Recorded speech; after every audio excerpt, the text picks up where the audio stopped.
सरोवर में 7 सरस्वतियों को समाहित होते अवलोकित किया है। और इस ज्योतिसर से तो मेरा जन्म का नाता है। इस सरोवर के किनारे जन्म लेकर, इसके जल से सिंचित होकर इसी स्थल पर इतिहास को बनते, बिगड़ते, बदलते देखा है। आपके सम्मुख विद्यमान इस वट वृक्ष ने। इस पुरातन पवित्र पावन ब्रह्मावर्त में मैंने वेदों को अवतरित होते और पुराणों को विरचित होते देखा है। फिर अष्टांग धर्म स्थापित करने वाले सत्यनिष्ठ, दानी, दयालु, प्रतापी राजा कुरु के समय मैंने इस धर्म क्षेत्र को कुरुक्षेत्र कहलाते भी देखा है। भरत कुल और कुरु वंश के वंशज राजा कुरु का समय ऋग्वेद का काल कहलाता था, जब आर्यों के इसी उत्तर वेदी ब्रह्म वेदी आर्याना में अपौरुषेय वेदों का अवतरण हुआ। इस पवित्र भूमि ब्रह्मावर्त में मैंने सहस्त्राधिक हवन कुंडों की यज्ञाग्नि में मंत्रोच्चार के साथ होत्र की समिधा पढ़ते और पूरी धरती को सुगंधित धूम्र से सुवासित होते भी देखा है। फिर कुरुराज के प्रपौत्रों कौरवों और पांडवों के समय मैंने इसी कुरुक्षेत्र को युद्ध क्षेत्र में बदलते देखा है। केवल 5 पद तो मांगे थे पांडु पुत्रों ने, पानीपत, सोनीपत, बागपत, तिलपत और इंद्रपत। पर जब 5 गांव देने से भी मना कर दिया धृतराष्ट्र के पुत्रों ने, तो युद्ध अवश्यम भावी हो गया था। एक ऐसा युद्ध जिसमें एक वंश, एक नगर, एक राज्य, एक राजधानी, एक देश, एक संस्कृति, एक युग नहीं, पूरे भारतवर्ष को महाभारत नाम की रक्त रंजित मृत्यु और महानाश के मुख में धकेल दिया था।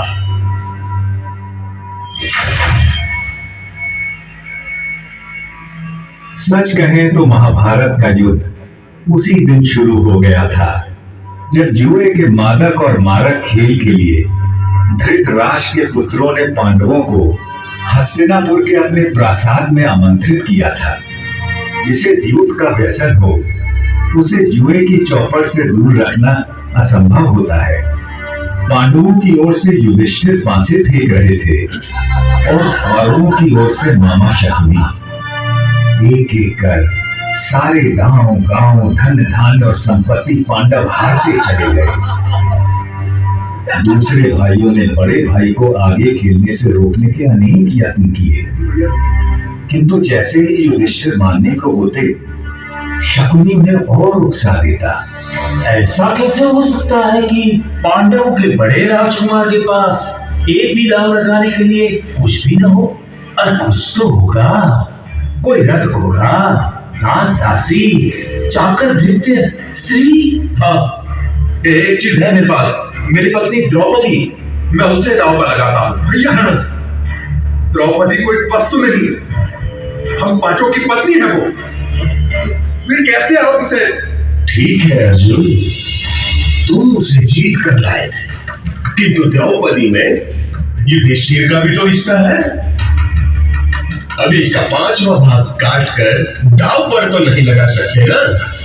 आप पासा फेंके युधिष्ठिर, इस बार जीत निश्चित आपकी ही होगी।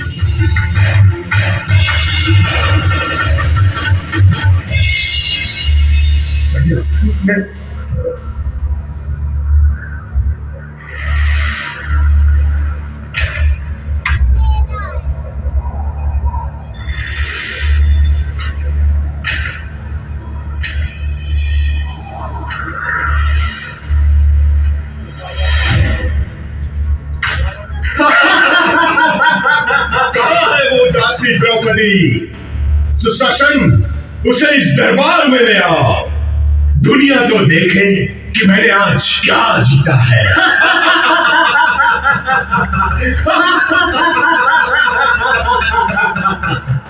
पूरे राजमहल में सन्नाटा पसरा था और उस नीरव मौन में केवल सुयोधन का अट्टहास गूंज रहा था। इधर सुशासन द्रौपदी को उसके केशों से घसीटता हुआ दरबार के बीचों बीच में आया था।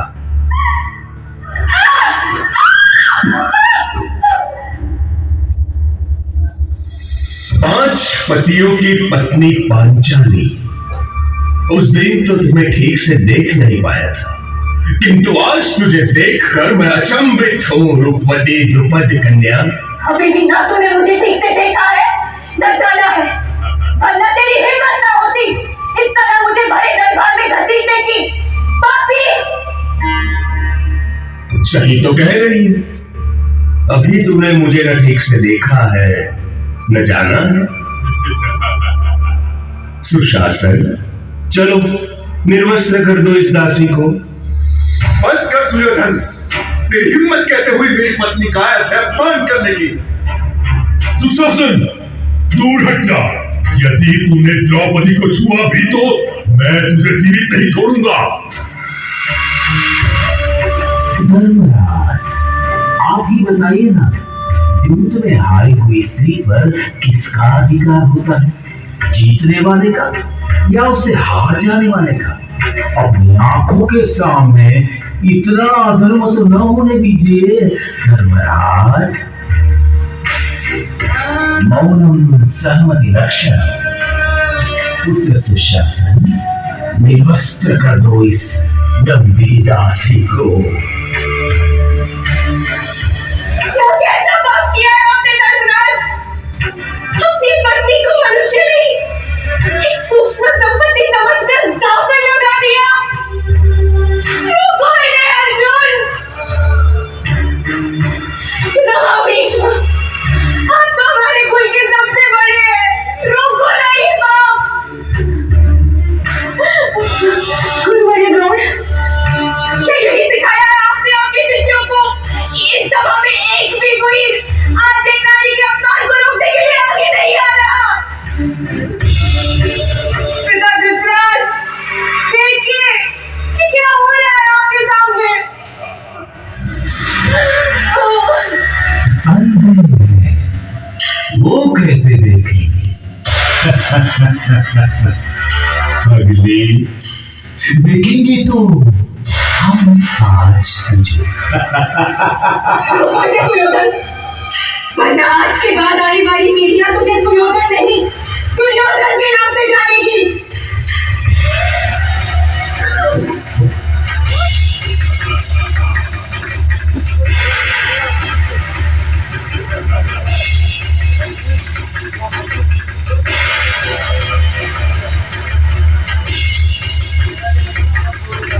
हे सखा, हे कृष्ण, हे कन्हैया, कोई बचा सकता है लाज अपनी इस सखी की।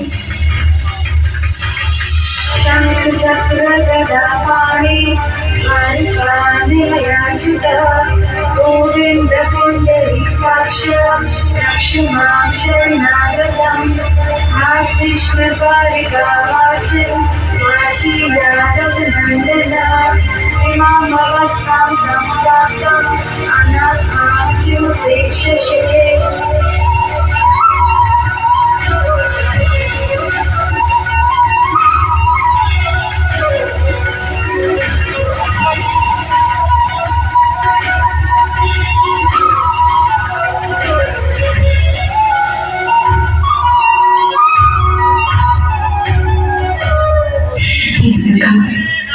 इतनी देर क्यों लगाती? तुमने ही तो गलती की मुझे दूर द्वारिका से बुलाने की। यदि तू कहती मेरे मन बसिया कृष्ण, तो मैं तो तेरे पास ही था, तेरे साथ ही था, तुझ में ही था सखी।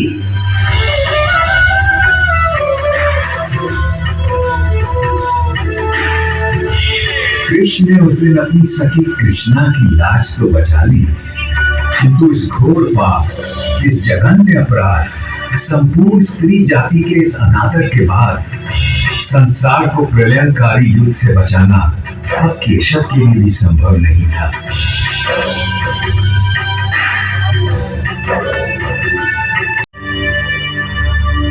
कुरुक्षेत्र को युद्ध क्षेत्र बनाने की तैयारी में तमाम जंगल जलाए जाने लगे, पेड़ काटे जाने लगे, सौभाग्य से पता नहीं कैसे मैं उस दिन बच गया, या दुर्भाग्य से, क्योंकि अगले 18 दिनों में जो नरसंहार, जो रक्तपात, जो छल बल, जो नृशंस हत्याएं, जो मूल्यों का हनन, जो मानवता का पशुवत चेहरा मैंने देखा, उससे अच्छा था कि मुझे भी काट डाला गया होता या जला दिया गया होता। किंतु सबसे विस्मयकारी, विलक्षण और विचित्र था युद्ध का पहला दिन। कौरवों पांडवों की 18 अक्षौहिणी सुसज्जित सेनाएं यहीं सामने के मैदान में एकत्र होने लगी।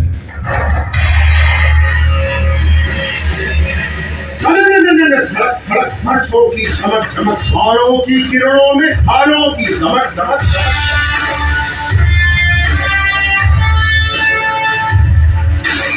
फर्शों की खड़क खड़क खड़क खड़क खड़क खड़क, रत्नध्वज की लहक लहक लहक लहक लहक लहक, मृत्यु आलिंगन को वीरों की गलक गलक, सेना की धड़क धड़क, ललकारे चहक चहक, ढूंढे हो गर्व से जो जीत दिखे झलक झलक झलक, गज सेना धमक धमक धमक धमक, अग्नियस्त्र धड़क धड़क धड़क धड़क, जय जय जय गौरव कहीं खान ना हो जाए घोष धड़क, जय जय जय गौरव कहीं खान ना हो जाए घोष धड़क, जय जय जय गौरव कहीं खान ना हो जाए घोष धड़क।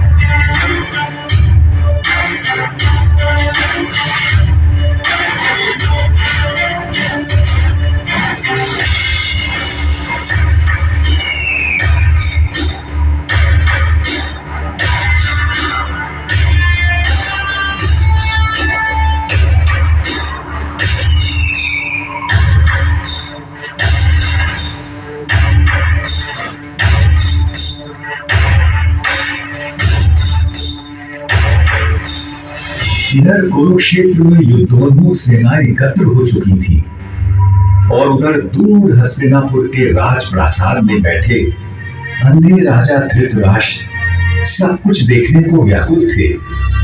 देखना तो दुर्भाग्य से असंभव था जन्मांध राजा के लिए, किंतु कदाचित उनके अंधेपन की प्रतिपूर्ति के लिए ही उनके रथवाहक संजय को दिव्य दृष्टि का वरदान था, जिससे वो दूर की चीजों को देख सकते थे।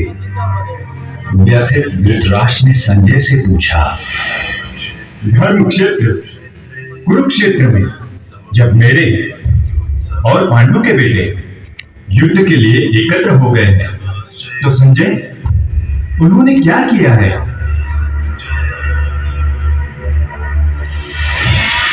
दुर्योधन को हर्षित करने के लिए कौरवों में वृद्ध महाप्रतापी पितामह भीष्म सिंह की तरह दहाड़ू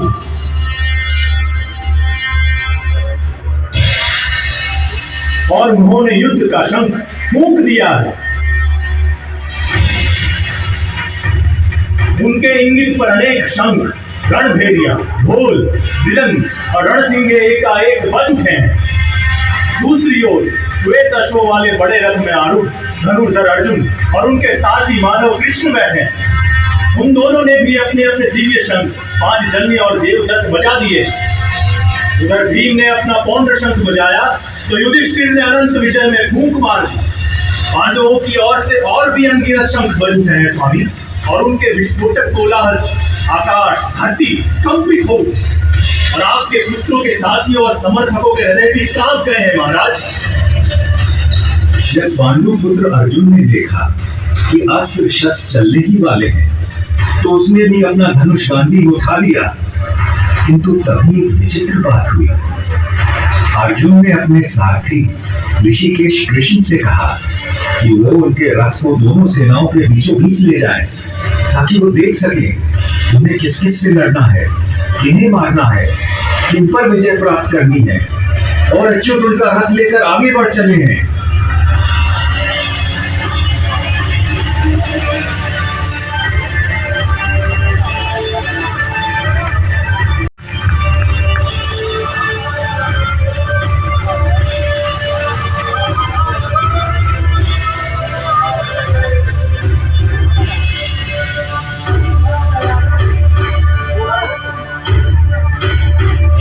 अर्जुन अर्जुन ने देखा कि सामने भीष्म और द्रोण थे।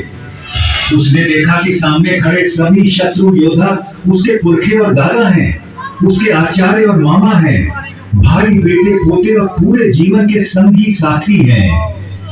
उसने देख लिया कि सामने खड़े मरने मारने को आतुर लोग सब उसके अपने थे और व्यथित होकर वो बोल उठा, कृष्ण, न मुझे विजय चाहिए, न राज्य, न सुख। हमें राज्य मिले भी तो क्या होगा? भोगों का हम क्या करेंगे? जीने में क्या रखा है?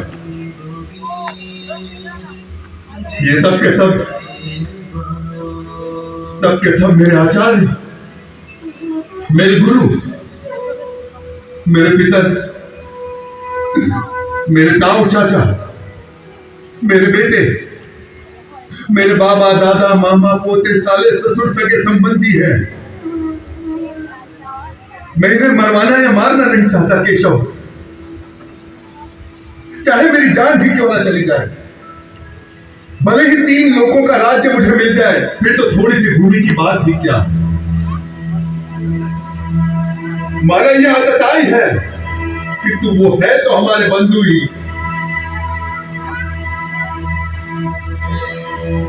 अपने कुटुंबियों को मारकर मानव हम सुखी कैसे हो सकते हैं? महाशोक की ये महापाप करने को हम तैयार हैं। राज्य और सुख के लोभ में हम अपने ही लोगों की हत्या करने को उतारू हो गए। धृतराष्ट्र के अस्त्रों शस्त्रों से सुसज्जित बेटे भले रण में मुझे मार डाले तो भी मेरे लिए यही उचित और स्वीकार्य होगा। अर्जुन की ये विशाल योग दशा देखकर उसके सारथी श्री कृष्ण कदापि चिंतित नहीं हुए, बल्कि उसकी बातें सुनकर ऋषिकेश कृष्ण कुछ हंस पड़े और अर्जुन से बोले,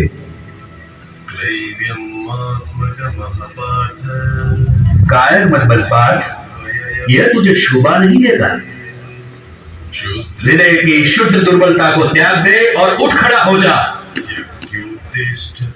तू तो परंतप है, तेरा काम है शत्रुओं को हराना, बैरियों को मारना। इस देह में आकर हमारी आत्मा बचपन, जवानी, बुढ़ापा इन सभी अवस्थाओं को प्राप्त करती है और फिर एक देह से निकलकर दूसरे देह में चली जाती है। इस देह परिवर्तन को देखकर कोई भी धीर बुद्धि व्यक्ति कभी भ्रमित नहीं होता है अर्जुन। जैसे पुराने कपड़ों को उतारकर मनुष्य नए कपड़े पहन लेता है, उसी प्रकार आत्मा भी पुराने शरीर को त्याग कर नया शरीर धारण करती है। इस आत्मा को ना तो शस्त्र काट सकता है और ना आग इसे जला सकती है, ना इसे पानी भिगा सकता है और ना ही हवा उसे सुखा सकती है। यूं सांख्य योग की बारीकियों को आगे समझाते हुए कृष्ण बोले, कुरुनंदन, इस योग में व्यवसायिक बुद्धि और कर्म निर्धारक बुद्धि दोनों एक ही है, लेकिन जो अव्यवसायी है, अकामी है, अकर्मण्य है, उसकी बुद्धि तो अनंत शाखाओं में बंटकर भटक जाती है अर्जुन। और फिर देवकी नंदन श्री कृष्ण ने वो शब्द कहे जो आज तक हर भारतीय के मन मस्तिष्क में गुंजायमान रहते हैं। तेरा अधिकार केवल कर्म पर है, फल पर कभी नहीं। तो कर्म करते समय फल की इच्छा कभी मत कर और कर्म से कभी मुंह भी मत मोड़।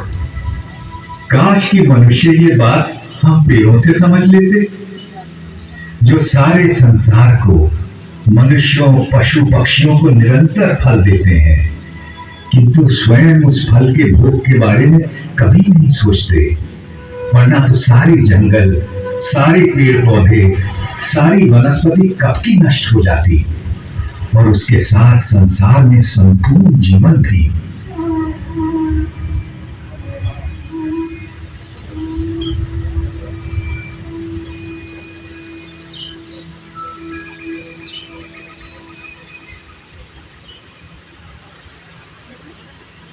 आपकी बातें मिली जुली सी है जनार्दन, और आप मुझे भ्रमित कर रहे हैं। कृपया निश्चित करके कोई भी एक बात कहे जिससे कि मेरा कल्याण हो देवकी नंदन। और आपका जन्म तो कई युगों के बाद हुआ था, सतयुग, त्रेता युग। फिर आप सब कैसे जानते हैं कि आरंभ में यह सब कहा गया था? भरतवंशी अर्जुन, जब जब धर्म का ह्रास होता है और अधर्म बढ़ता है, तब तब मैं अपने आप को स्वयं सर्जित करता हूं। भले लोगों की रक्षा के लिए, बुरों के नाश के लिए और धर्म की स्थापना के लिए मैं बार बार अवतार लेता हूं, हर कल्प में होता हूं।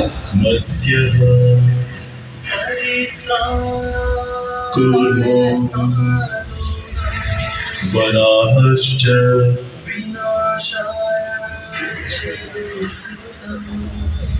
नृसिंहोऽवतः वामनः रामो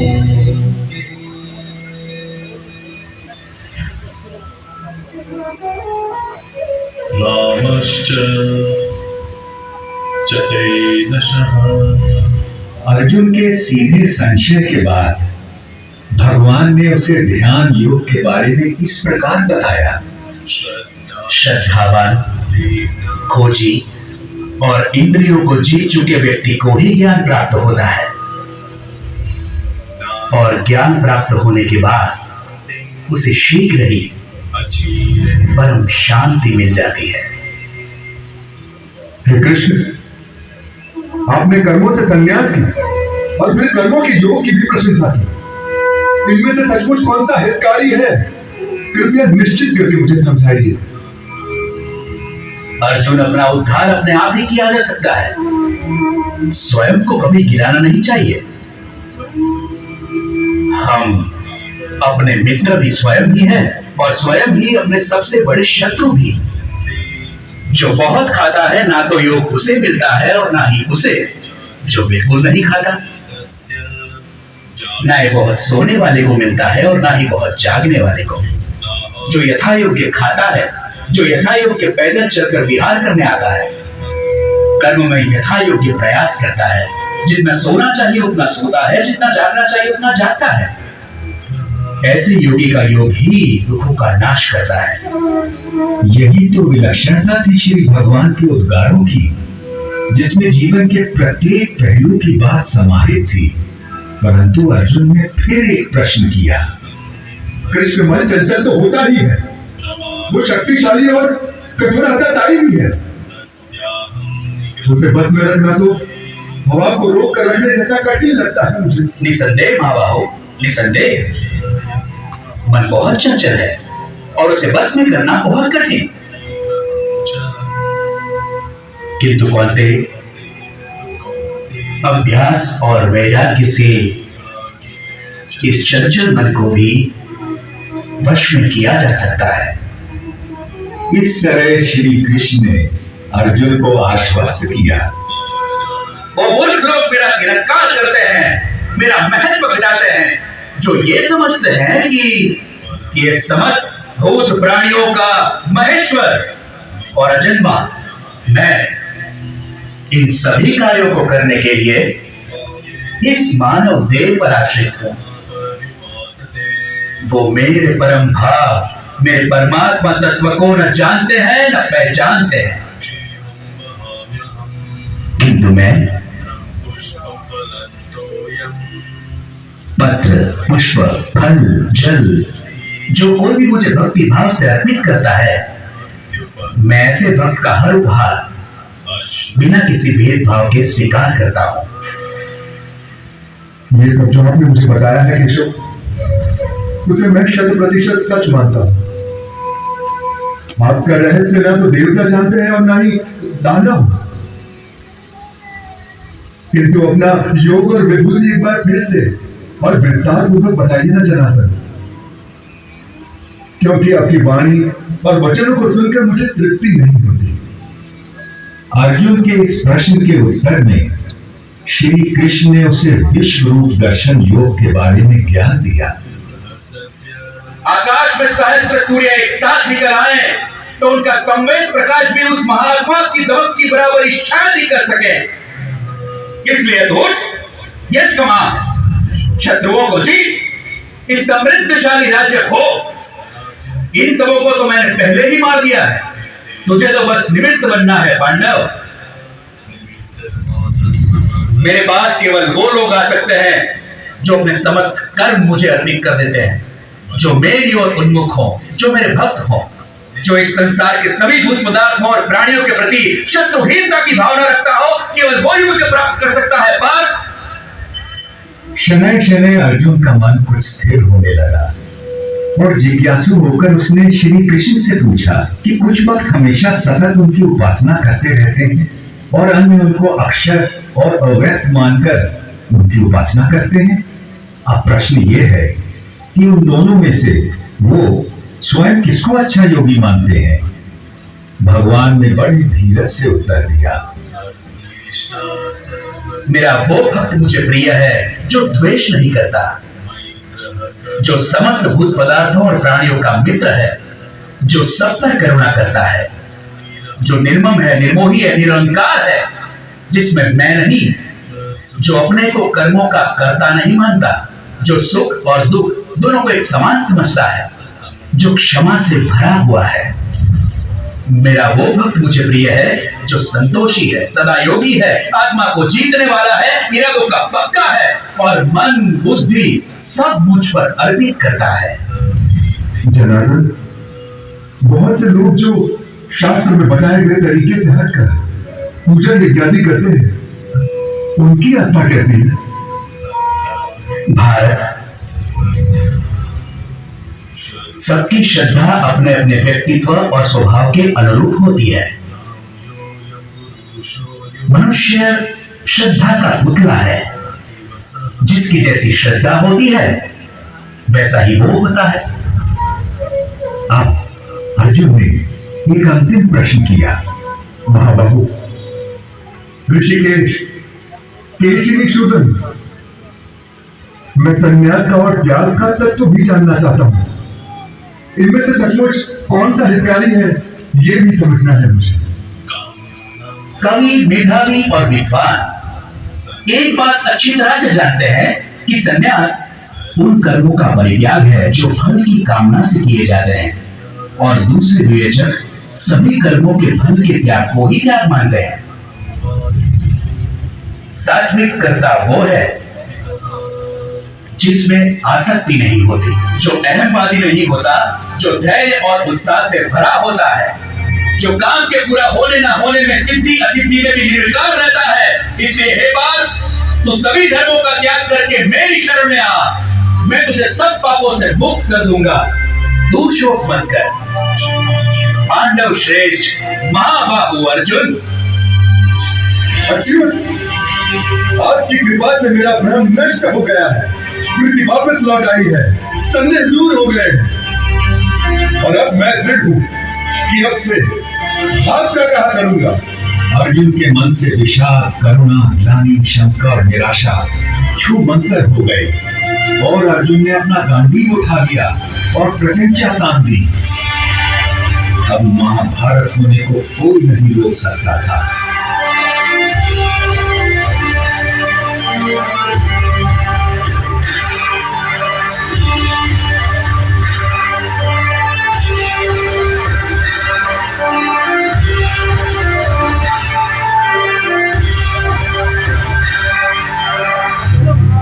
उधर दूर हस्तिनापुर में धृतराष्ट्र के सम्मुख बैठे दूरदृष्टा संजय के मन से भी सारी शंकाएं और भय दूर हो चले और वो अपने भरतार कौरव नरेश से स्पष्ट बोल पड़ा, जहां योगेश्वर श्री कृष्ण, धनुर्धर अर्जुन, वहीं लक्ष्मी हो, वहीं विजय हो, वहीं कल्याण हो, वहीं अचल नीति का व्यवहार हो। ये मेरा मानना और ये मेरा मत भी। संजय के मन से कौन सम्मत ना होगा। केशव और अर्जुन का वो संवाद याद कर सहस्त्राब्दियों बाद भी मैं अभी भी बार बार रोमांचित हो उठता हूँ, किंतु और भी रोमांचित हो उठता हूँ मैं हरि का वो अद्भुत रूप याद करके। जो उन्होंने विश्व रूप दर्शन योग की बात करते समय अर्जुन को दिखाया था। देखते देखते श्री कृष्ण बड़े होने लगे, विशाल होने लगे, विराट होने लगे। देखते देखते उनके अनंत आंख, असंख्य चेहरे, अनगिनत हाथ हो गए, जिनमें अगणित अस्त्र शस्त्र सज्जित थे। कोई ऐसी देवी देवता, भगवान, गंधर्व, यक्ष, अप्सरा न थे जो उनमें विद्यमान न हो। वो अनादि अनंत अखंड अचेत अवेद थे। सहस्त्रों सूर्यों का तेज उनमें दमक रहा था और एक गोल घूमती गूंजती वाणी दशों दिशाओं से गुंजायमान थी।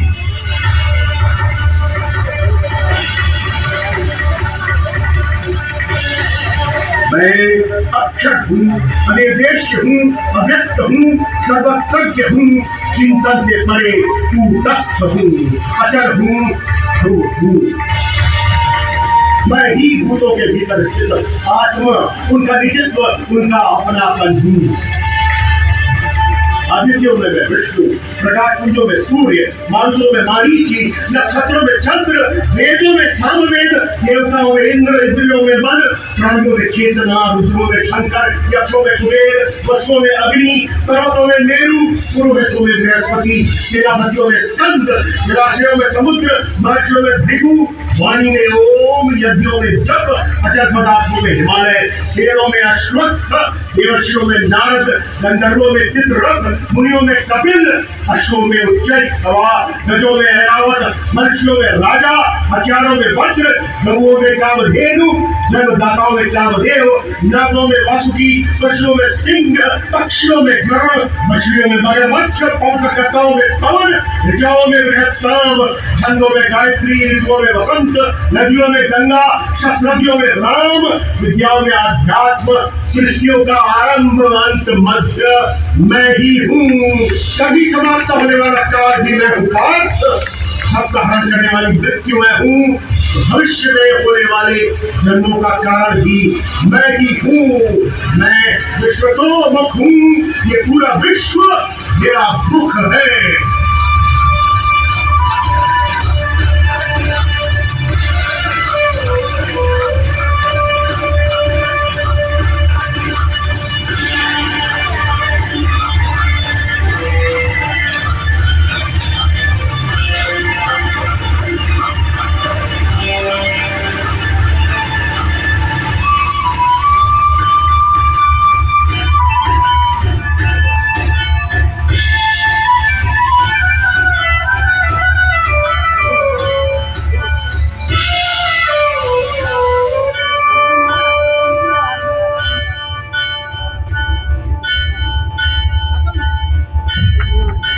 मैं बड़भागी था जो उस दिन भगवान का विश्व रूप अपनी आंखों देख पाया और व्यास जी की कृपा से वासुदेव कृष्ण और महात्मा अर्जुन के बीच का यह गुप्त संवाद स्वयं सुन सका, जिसमें सभी उपनिषदों का, समस्त ब्रह्म सूत्र का और सम्मुच वेदांत का सार केवल 700 श्लोकों में समाहित था।